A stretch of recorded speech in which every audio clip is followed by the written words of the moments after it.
जी सन्मुख रहे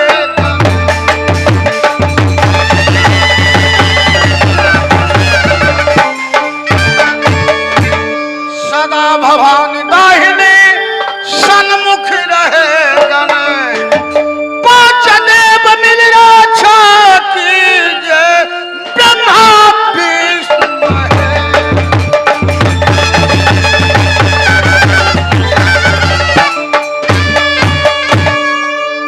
कोई अजगर करे नचा करे पंछी करे न काम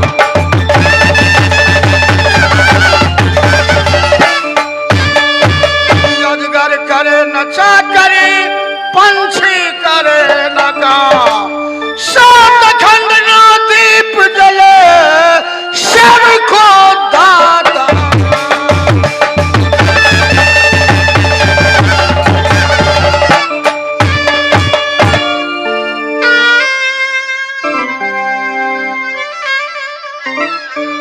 अंधारा मल गई समाज साम आ राजा तई पकड़िया आवे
घर हमार राज पकड़िया हमारा नाम राजा कुल्हेश्वर ईश्वर जी हे गोसैया जी ये 14 कोस राजपाट कहा दलखिन राज पकड़िया जाई में हमारा जंग से पैदा नहीं दोसर नहीं तेसर सिर्फ एक लड़की भगवान लड़का नहीं डाका सिर्फ एक लड़की और करना बहुत दुलार से धनो बउआ चंद्रावती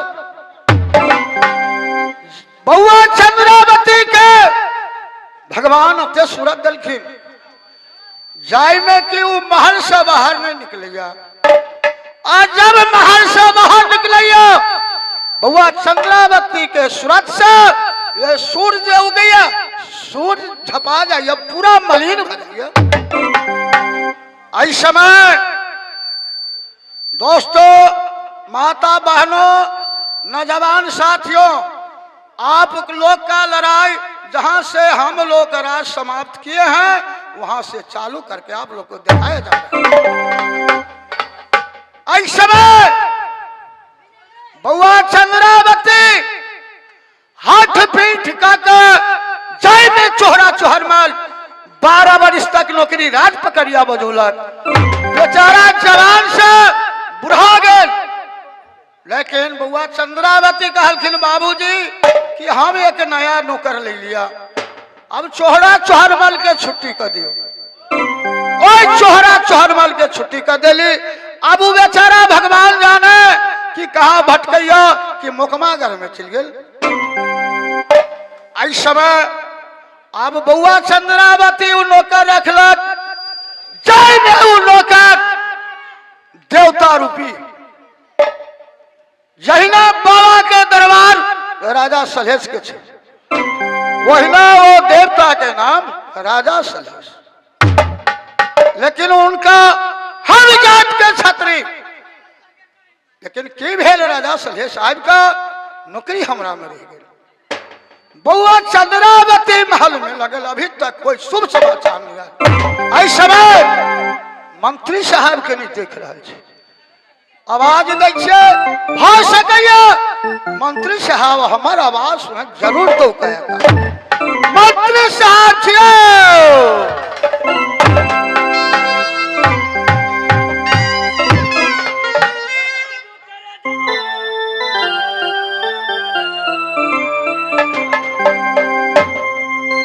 करे जबू करे जबू करे जबू करे जबू करे जबू हमार चप्पल नहीं चोरैया हो करे जबू, हमार चप्पल नहीं चोरैया हो करे जबू।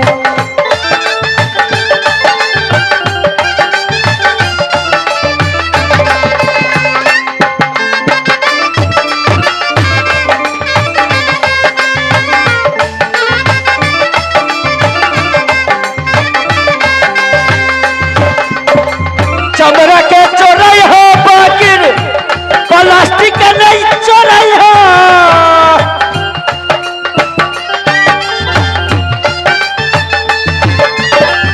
प्लास्टिक के चोरई हो बाकिर चमड़ा नहीं चोरई हो।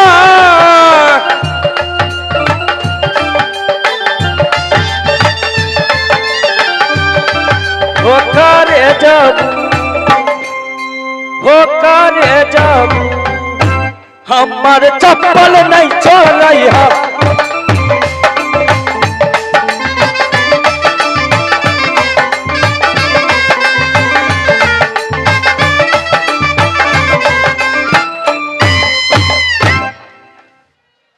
श्री श्री श्री चौधरी दास बेटा परसा को रहने वाले राइते से खिसियाल है हमरा पर।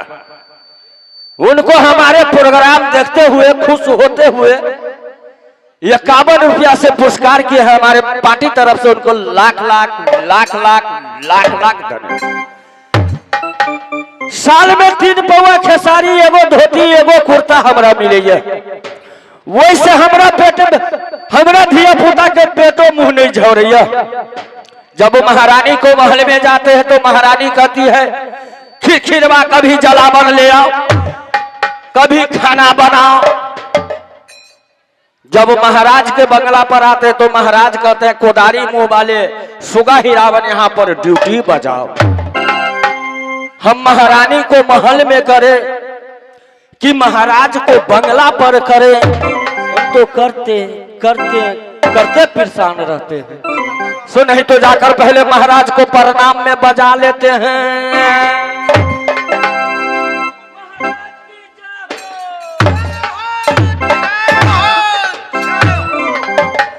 मंत्री साहब ओए ये अपने बताओ कि हम बंगला ऊपर में अकेला बैठल रहे छी। अच्छा और हमरा छोड़ के कहाँ चल जाए छी? कत चल जाए छी? आइयो भैर दिन अही के भैर तो अही बगला महारानी के ओनाहिते छोड़ दो। क्या कहा? महारानी के महल में काम न है। अच्छा काम कर रहे थे? काम नहीं करे छिए। ओनाहिते 3 पौवा खेसारी एगो धोती एगो कुर्ता एगो सही बात है। 3 पौवा खेसारी तुम्हारे सालाना मिलता है। एगो चप्पल दे छिए ओनाहिते एगो छत्ता दे छिए।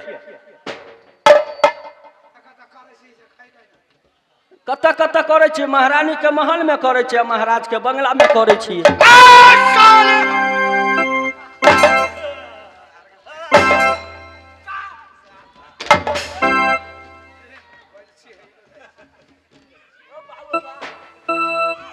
बाबू बाबू चुप करो, साले बोलने का तमीज नहीं है। 3-4 को कमी। हमारे ये 14 कोस राज पकड़िया में देख लो कितना जनता बैठे हुए हैं। क्या कहेंगे? राजा साहब मंत्री रखे हुए हैं मूर्ख चपाट, ये बोलने का तमीज नहीं है। हम बहुत पढ़ल लिखल में से छी, बहुत पढ़ल लिखल में से छी। ऐसे बोलो, जब हमारे बंगला पर आते हो तो कहा महाराज महारानी जी हमको हल टहल महल में करवाते हैं। वह तो कहलिए यार, खाली मही के बात बुझ जाते रहो हमें। अच्छा मंत्री साहब, ओए अभी सब का बात यहूं के मालूम है। हाँ हमरो मालूम है। हाँ सब मालूम है कि बउआ चंद्रावती नया नौकर रखलाक। हाँ। ओई के शुभ समाचार नहीं आलू, नौकर कोई ढंग से काम करे या नहीं करे या। हाँ बुझलिए? हाँ ताई के लगा चलू एता बेटी एकटा जवान भेल कैला ने कि कैला ने आब मतलब जुती ओकरे चलते। हम तो वृद्ध भेली। अहाँ के अब कोनो वैल्यू नहीं है, कोनो वैल्यू नहीं। सही बात। एठाम से हम चले छी बंगला ऊपर आराम करब। अब हाथ ड्यूटी के बजाओ। जाओ अब राजपाट के मालिक बउआ चंद्रावती बना। ठीक है मालिक। ठीक है, ड्यूटी बजाओ।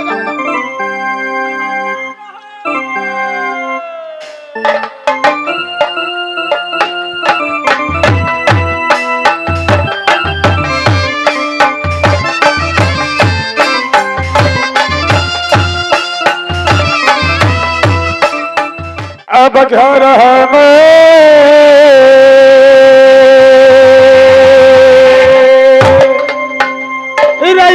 गई प्रेम से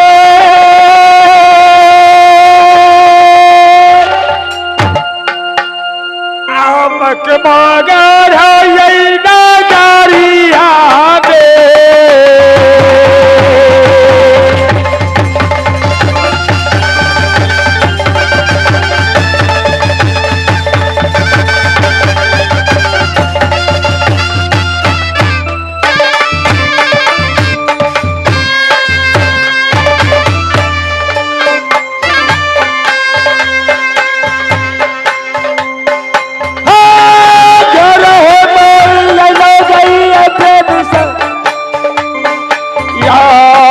मगर यही नगरिया में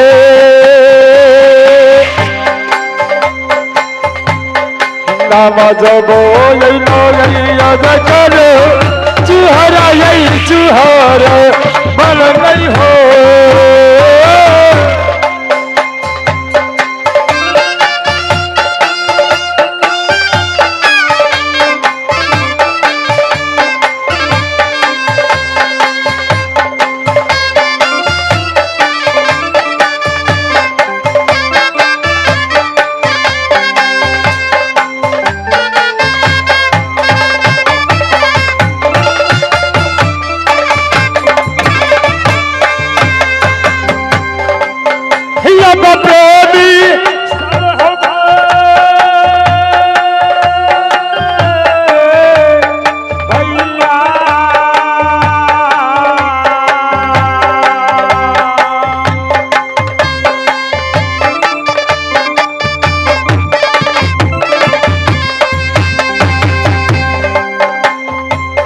हमारा के ये नाम ये लगया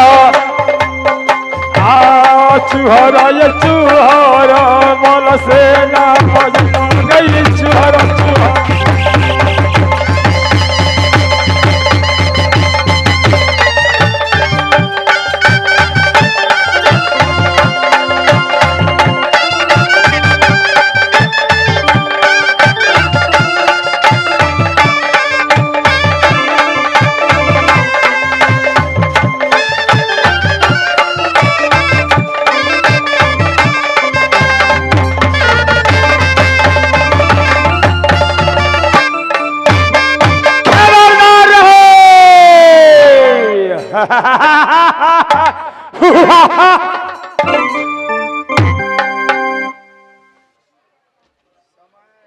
आदरणीय महानुभाव,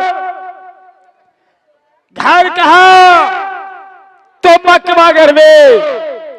दुनिया वालों मुझे ही नाम चूरा चोरवर से जानते हैं।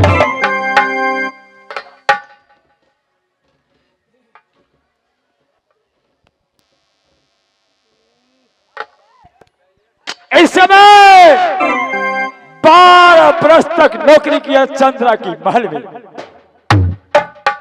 लेकिन पलक उठा करके चंद्रा के चेहरा पर कभी नहीं देखा।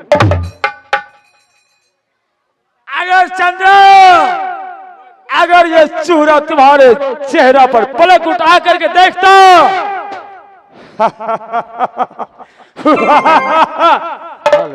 कब को डोली फरा के मकबगर में ले गया होता।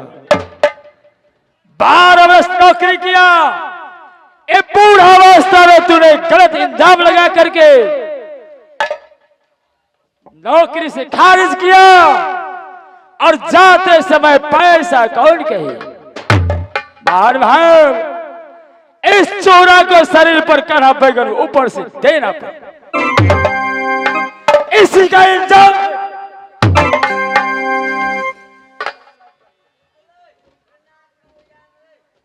इसी का इल्जाम हुआ कि चंद्रा तुम्हारे घर में चोरी की, नौकरी का बदला चूरा दिया।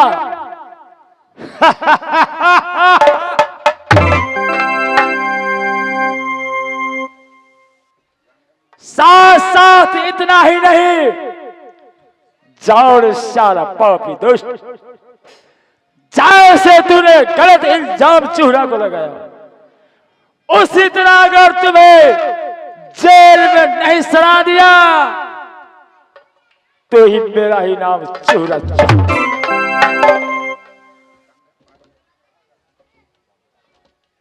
इस समय कहा जा रहा हूं, कोहबर घर में चोरी करके, और मैं गंगा पार होकर के मैं कहा जाऊंगा 60 रानी की महल में चैन के जिंदगी जिएंगे, ऐसा आराम करेंगे, और साथ साथ कमाल।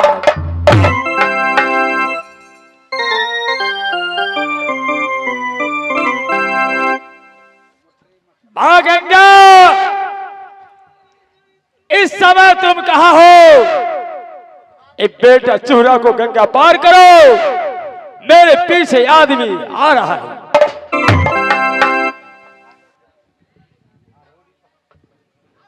मां गंगा, क्यों तुम्हें दर्शन क्यों नहीं दे रही हो? जल्द मुझे पार करो, मुझे अब इस पार से उस पार कर दो। ये चूरा अपने बोलेंगे,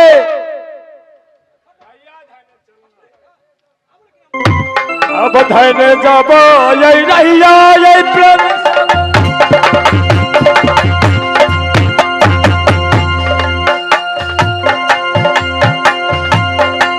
मगोर हो यही नगरिया के,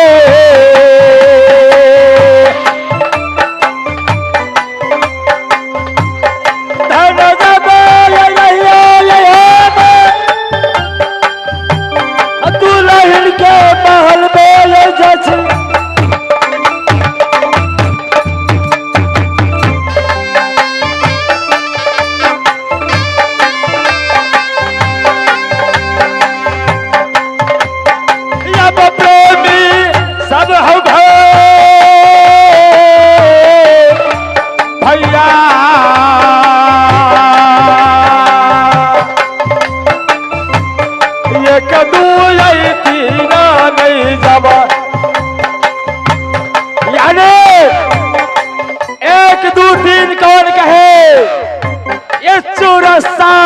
चोर का अगवान है। चूहरा के जब घर से ये जखले, कुत्तो नहीं जब ये भूखैया से,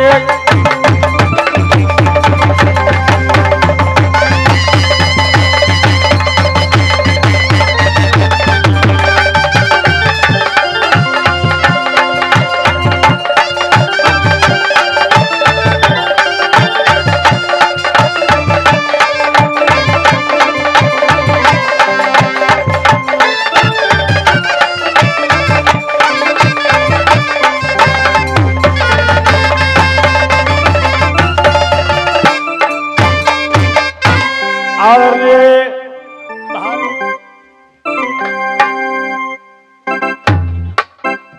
माँ गंगा, मेरे सामने हाजिर हो माँ, मुझे दर्शन दो और मुझे इस पार से उस पार कर दो माँ।